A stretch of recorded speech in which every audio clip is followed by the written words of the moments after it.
नमस्कार, मी नीलम जगताप साबळे. सर्व प्रेक्षकांना जय महाराष्ट्र. आता बातम्यांचा घेऊयात वेगवान आढावा.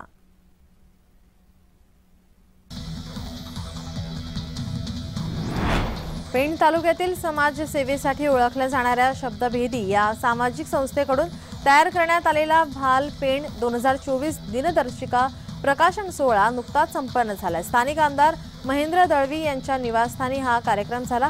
हा प्रकाशन सोहळा रायगड जिल्हा परिषद सदस्या मानसी दळवी यांच्या हस्ते पार पडला.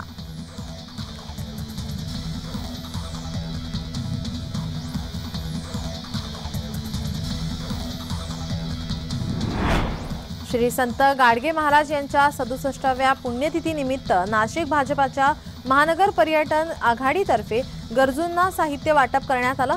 जव्हारच्या चालतवड येथील श्री गाडगे महाराज प्राथमिक माध्यमिक आश्रमशाळा आणि कनिष्ठ महाविद्यालय येथे विद्यार्थी आणि स्थानिकांना गरजू साहित्यांचे वाटप करण्यात आले. नंदकुमार देसाई यांच्या आवाहनानुसार नाशिककरांनी हे साहित्य संस्थेत पाठवले होते. या निमित्ताने संस्थेचे प्रमुख विश्वनाथराव नाचवणे यांनी संबंधितांचे आभार मानले.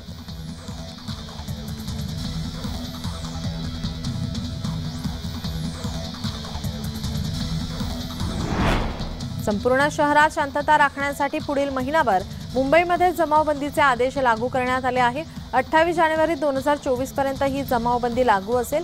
जमावबंदीच्या काळात लाऊडस्पीकर, वाद्य आणि बँड वाजवण्यास तसेच फटाके फोडण्यास बंदी असेल.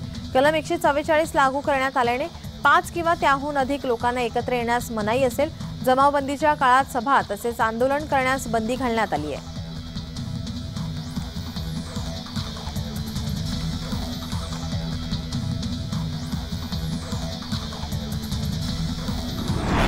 उत्तर भारतात थंडीचा कडाका वाढला आहे. तिथून महाराष्ट्राच्या दिशेने वाहणाऱ्या थंड आणि कोरड्या वाऱ्यांच्या प्रभावामुळे राज्याला हुडहुडी भरली आहे. बहुतांश ठिकाणी यंदाच्या हिवाळ्यातील नीचांकी तापमानाची नोंद झाली आहे. राज्यात सर्वात कमी किमान तापमान यवतमाळ येथे 8.7 अंश सेल्सिअस नोंदवले गेले.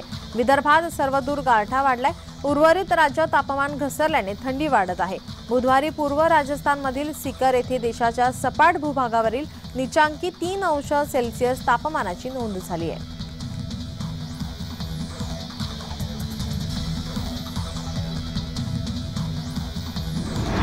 गोंदिया जिल्ह्यातील थंडी दिवसेंदिवस वाढत चालली आहे. जिल्ह्यामध्ये थंडीचा कडाका मोठ्या प्रमाणामध्ये वाढतोय.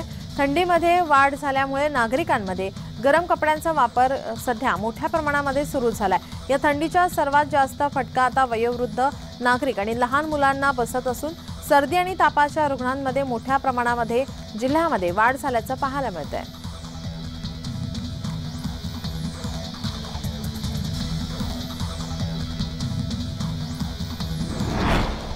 राज्यात कोरोनाचे 11 नवे रुग्ण आढळलेत. एकूण सक्रिय रुग्णसंख्या 35 वर पोहोचली आहे. मुंबईत सर्वाधिक 27 रुग्ण आढळले आहेत.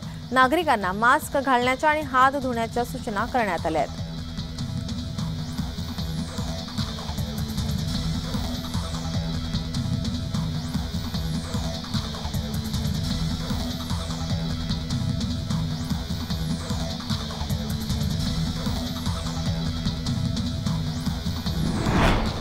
पुण्यात कोरोनाचे 6 रुग्ण. महानगरपालिका आता सतर्क झाली आहे.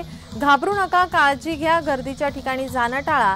आरोग्य विभागाकडून नागरिकांना आवाहन करण्यात आलंय.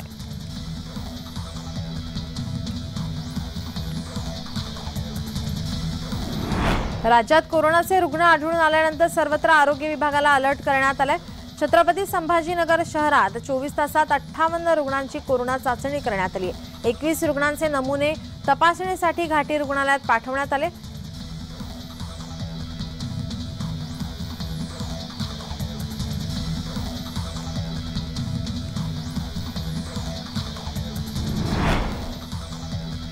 सध्या देशात कोरोनाच्या नवीन व्हेरिएंट JN.1 या विषाणूचे रुग्ण आढळत आहेत. सुरुवातीला केरळ राज्यात रुग्ण आढळल्यानंतर महाराष्ट्रातील सिंधुदुर्ग येथील रुग्ण आढळून आला. या पार्श्वभूमीवर नाशिक महापालिकेची आरोग्य यंत्रणा सतर्क झाली. महापालिकेच्या बिडको रुग्णालयात 300 आणि डॉक्टर झाकीर हुसेन रुग्णालयात 100 असे एकूण 400 बेड सज्ज करण्यात आले.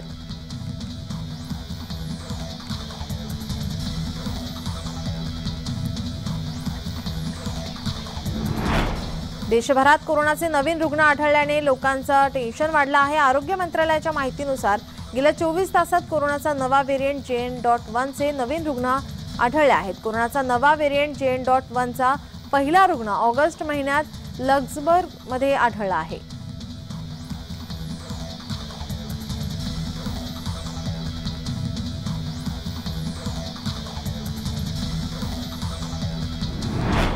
छत्रपती शिवाजी महाराज हे भारतीय आरमाराचे जनक असून त्यांच्या कार्याचा सन्मान करण्यासाठी नौसेनेने मालवणमध्ये राजकोट किल्ल्यात महाराजांचा पूर्णाकृती पुतळा उभारलाय। त्यानंतर आता देवगड विजयदुर्ग किल्ल्याजवळ आरमारी म्युझियम बांधण्यात आले। सिंधुरत्न समितीच्या माध्यमातून ऐतिहासिक विजयदुर्ग येथे आरमारी म्युझियम साकारण्यासाठी शासनाच्या 2 एकर जागेवर सुमारे 4.5 कोटींच्या निधीला प्रशासकीय मंजुरी मिळाली आहे।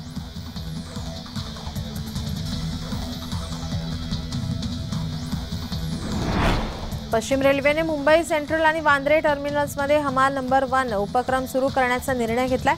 यानुसार रेल्वे टर्मिनल्सवर हमालांनी प्रवाशांशी गैरवर्तन केल्यास त्यांना थेट सेवेतून बेदखल करण्यात येणार आहे। हमालांकडून प्रवाशांना मिळणाऱ्या वागणुकीतून दर महिन्याला हमाल नंबर 1 जाहीर करण्यात येणार आहे।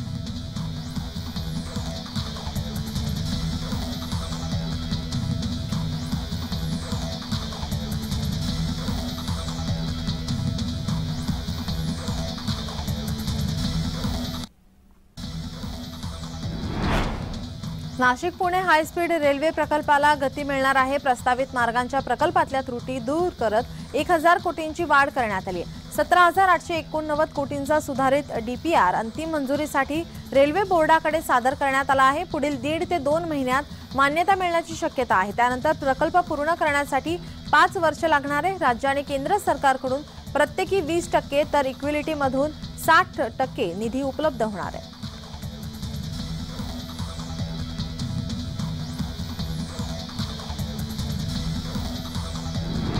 बेलापूर ते पेणधर दरम्यान सुरू असलेल्या नवी मुंबई मेट्रोला नागरिकांचा चांगला प्रतिसाद मिळतोय। महिनाभरात तब्बल 4 लाख प्रवाशांनी मेट्रोतून प्रवास केला आहे। या माध्यमातून सिडकोला आता 1,16,00,000 रुपयांचे उत्पन्न मिळाले। प्रवासी आकडा कमी असला तरी महिनाभरात मिळालेला प्रतिसाद उत्तम असून भविष्यात प्रवाशांच्या संख्येत मोठी वाढ होईल अशी अपेक्षा व्यक्त करण्यात येते।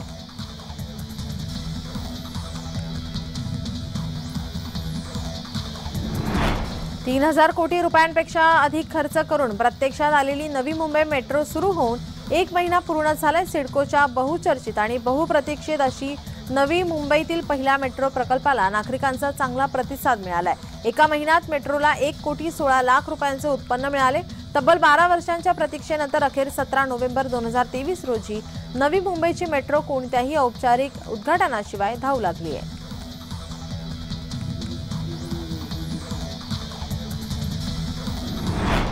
रेल्वेच्या लोकल आणि एक्सप्रेस गाड्यांमध्ये वेगवेगळ्या प्रकारच्या जाहिराती चिटकवून विद्रुपीकरण करण्यात येण्याचे प्रकार अनेक वर्षांपासून सुरू आहेत। हाच प्रकार आता मुंबई मेट्रोमध्ये पाहायला मिळतोय। मेट्रोच्या अनेक गाड्यांवरती छोट्या मोठ्या जाहिराती चिटकवण्यात आल्याचे निदर्शनास आले। या प्रकरणी सुरक्षा रक्षकाने केलेल्या तक्रारीवरून जाहिरातींचे पोस्टर्स लावणाऱ्यांविरोधात अंधेरी पोलीस ठाण्यात गुन्हा दाखल करण्यात आलाय।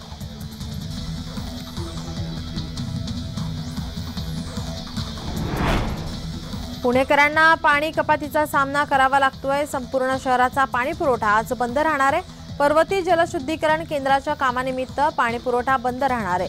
शुक्रवारी कमी दाबाने पाणी पुरवठा होणार आहे।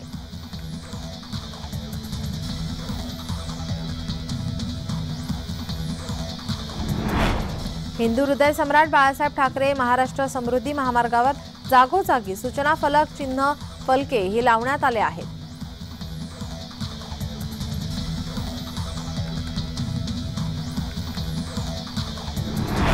पुणे महानगरपालिकेपासून हाकेच्या अंतरावर असणाऱ्या मुठा नदी प्रचंड प्रमाणात घाण झाली आहे। या नदीत ड्रेनेज आणि रुग्णालयातील दूषित पाणी मोठ्या प्रमाणात येते। त्यामुळे नदीतील पाणी प्रचंड प्रमाणात दूषित होऊन वातावरण आणि नदीच्या परिसरात दुर्गंधी पसरली आहे। त्यामुळे नदीच्या परिसरातील नागरिकांचे आरोग्य धोक्यात आले आहे।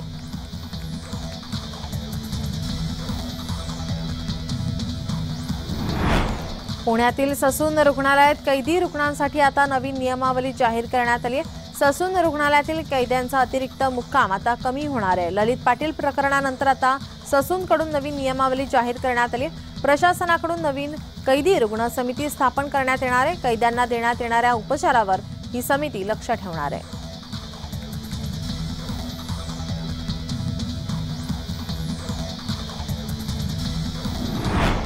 बुलढाणा जिल्ह्यात लाचलुचपत प्रतिबंध विभागाने पहिल्यांदाच रिव्हर्स ट्रॅप केलाय।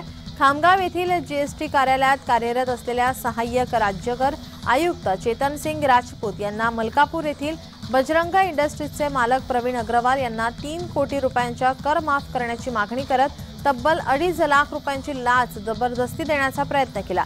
पैसे देत असताना लाचलुचपत प्रतिबंधक विभागाने या व्यापाऱ्याला रंगेहात पकडले। आरोपी प्रवीण अग्रवाल यांच्यावर लाच दिल्याप्रकरणी खामगाव शहर पोलिसात गुन्हा दाखल करण्यात आलाय।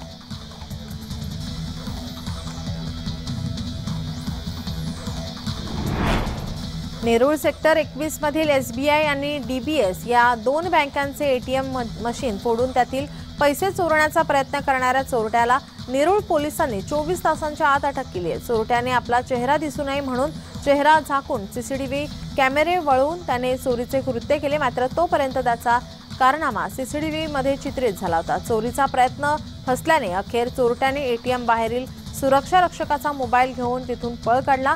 नेरूळ पोलिसांनी तांत्रिक तपास आणि सीसीटीव्हीच्या मदतीने 24 तासातच आरोपीच्या मुसक्या आवळल्यात।